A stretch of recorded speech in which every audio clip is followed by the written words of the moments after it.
अमूल दूध, mother dairy, तमाम milk विक्रेता कंपनीज जो हैं उन्होंने 2-2 रुपए प्रति लीटर आज से दाम बढ़ा दिए। नहीं, देखिए, हमें उम्मीद थी ये सब होगा। ये चुनाव की वजह से रुका हुआ था या रोक दिया गया था। जब डिसीजन मेकिंग इलेक्शन साइकिल पे डिपेंड कर रही हो, तब तो मैं चाहूंगा कि इस देश में हर महीने कहीं ना कहीं चुनाव हो, ताकि थोड़ा रेस्ट्रेन हो। अब ये 2 रुपए आप देख रही हैं, इसका कैस्केडिंग इफेक्ट क्या होगा? पेट्रोलियम प्रोडक्ट के इंक्रीज का कैस्केडिंग इफेक्ट क्या होता है? जब आप, अभी तो आपने घरेलू पे नहीं बढ़ाया, जो आपने कमर्शियल पे बढ़ाया है, उसका कैस्केडिंग इफेक्ट क्या होता है? इसकी किसी ने गणना की? पहले तो मुश्किल हालात क्यों पैदा हुए, इस पर आज तक कोई श्वेत पत्र नहीं है। सिंबॉलिज्म में चीजें चल रही हैं, मंत्रीगण अपनी फोटो खिंचवा रहे हैं। आप जैसे लोगों का काम बढ़ गया है कि हर मंत्री आज मेट्रो से चल रहा है तो उसको कवर करना है साहब, गाड़ी पीछे पीछे आ रही है।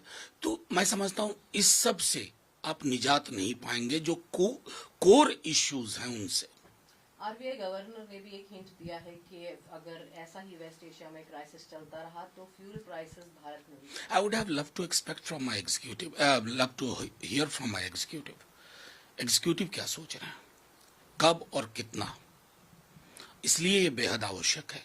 हम मार्च के पहले हफ्ता से लगभग पूरा विपक्ष, सिविल सोसाइटी मांग कर रहे थे कि इस पर विस्तार से चर्चा करो, क्योंकि ये मैनीफोल्ड ये इंक्रीज कर चुका है। ये सिर्फ एक स्ट्रेट का मामला नहीं है, उसकी वजह से कई चीजों पर जो असर पड़ा है उसका सही मूल्यांकन अभी भी हमने नहीं किया। सर, असम पहली कैबिनेट में ही एक बार फिर से यूनिफॉर्म सिविल कोड की बात। देखिए, मैं चाहता हूं कि असम के हों, बंगाल के हों, किसी भी राज्य के हों, अब करो। ये सब तो मैं डॉग विस्लिंग का हिस्सा मानता हूं। अनएम्प्लॉयमेंट को लेके क्या समझ है, हंगर इंडेक्स को लेके क्या समझ है, प्रेस फ्रीडम इंडेक्स को लेके क्या समझ है? अगर इन चीजों पे सरकारें चुनी जाती हैं थाली के लिए, मेरी थाली आज किस परिस्थिति में है, मेरी आर्थिक परिस्थितियां क्या मुझे सक्षम बनाती हैं कि मैं सोच सकूं कि 3 वक्त का खाना मेरे पूरे परिवार को मिलेगा? बाकी ये सब तो मैं डॉग विस्लिंग का हिस्सा मानता हूं। Go ahead, do it. Karnataka सरकार ने जो फैसला वापस लिया है सर हिजाब को लेकर, और तमाम कहा रुद्राक्ष पहनना चाहें आप वो भी पहन सकते हैं। नहीं, देखिए, उसमें महत्वपूर्ण ये है कि लिमिटेड प्रेजेंस ऑफ फेथ, और ये अपने आप में भारत की रवायतों का अनुरूप उचित है। कोई कलावा पहन रहा है, रुद्राक्ष पहन रहा है, हिजाब डाल रहा है, तो मैं समझता हूं, या क्रॉस है, तो वो चीजें एक मल्टी फेथ सोसाइटी में, डाइवर्स सोसाइटी में, ये I think that's the way we should go eight.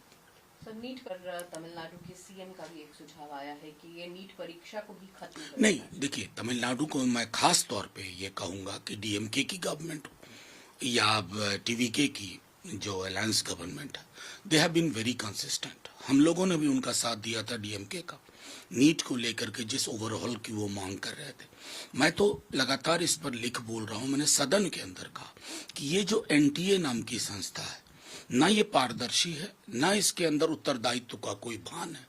अभी तक मैंने प्रधानमंत्री जी की ओर से नहीं सुना है जो किसी खिलाड़ी के उंगली की चोट से द्रवित हो उठते हैं, आहत हो उठते हैं। आज ये लाखों बच्चे जो सफर कर रहे हैं, उनका परिवार सफर कर रहा है। I haven't heard anything from my prime minister.